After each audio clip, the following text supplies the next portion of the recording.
Says it's still unclear if the Oregon Health Authority will have enough data by 2025 to demonstrate the measure's effectiveness. Our KEZI 9 News reporter Aaron Ariano is live in downtown Eugene this morning.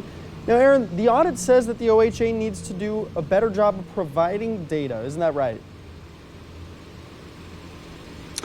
That's right. Measure 110 Services, the data that comes out of it right now is just focusing mostly on clients and spending, but the audit says that it needs more data on staffing and services, and that the OHA needs to develop a plan soon in order to get all that in before 2025. The report released by the Secretary of State's Audit Division also reveals that the Behavioral Health Resource Networks, those BRHNs, have only spent about 1/3 of the M110's grant money since it's been made available in June 2022. We're already 2/3 of the way into that grant period, and only 1/3 has been spent. As a result, this low spending means M110 services are not running in a complete manner, according to the audit.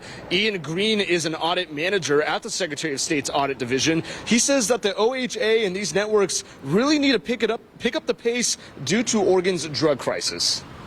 It's really important that those services continue to be ramped up. We're seeing growth quarter over quarter in those spending amounts, but it really needs to be accelerated. The rapid increase in fentanyl use and overdose related to fentanyl is really critical. You know, it's really driving increased demand for Measure 110 services.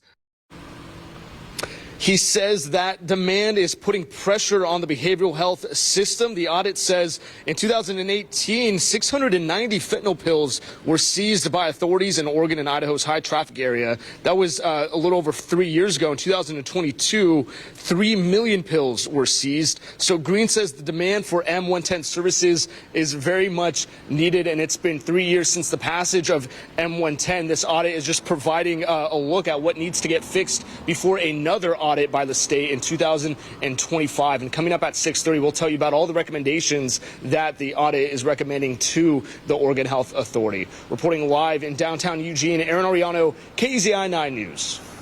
Now, Aaron, before we say goodbye to you for now, I wanted to ask, what's the Secretary of State saying about this audit?